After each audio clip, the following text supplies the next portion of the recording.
la réforme des pensions pour mon métier de conducteur de train, on va devoir faire jusqu'à 6 années de plus pour gagner au final moins.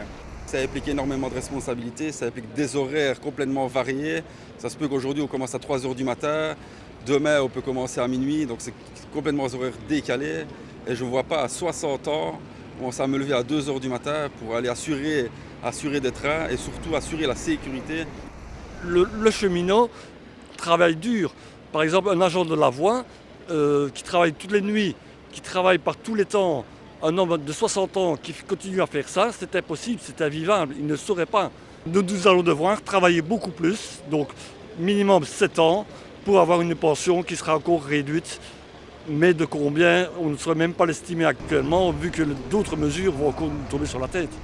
La base, à plusieurs reprises, nous avait demandé un plan d'action contre les mesures du gouvernement. Donc il était judicieux pour marquer le coup de passer à 48 heures et on passera après à 72 heures. C'est le mot d'ordre qu'on a au niveau de la base. Une grève est toujours politique. La CGSP a toujours défendu ses valeurs et on a toujours dit, quelle que soit la couleur qui serait au gouvernement, on sera dans la rue quand on attaque, je vais dire, le pain des travailleurs et aussi notre statut qui est primordial pour nos travailleurs. Complètement, même combat, absolument. D'abord parce que c'est les mêmes réformes que nous subissons en France et que vous subissez ici. D'ailleurs, un des mots d'ordre aussi aujourd'hui, c'est la lutte pour les pensions.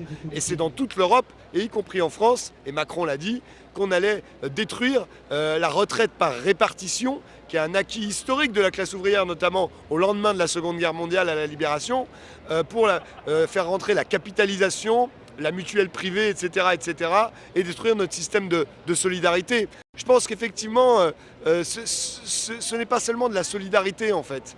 C'est de la convergence de lutte. C'est vraiment l'idée que c'est le même combat par-delà les frontières. En France comme en Belgique, on lâche rien, il ne faut rien lâcher, parce que c'est une guerre à mort qu'ils veulent nous livrer aujourd'hui. Qu'importe leur nom, Macron, Michel, c'est les mêmes. C'est une guerre à mort qui nous conduise aujourd'hui. On est tous en état de légitime défense sociale. Il faut continuer, on a le moral, il fait beau, on va aller au bout.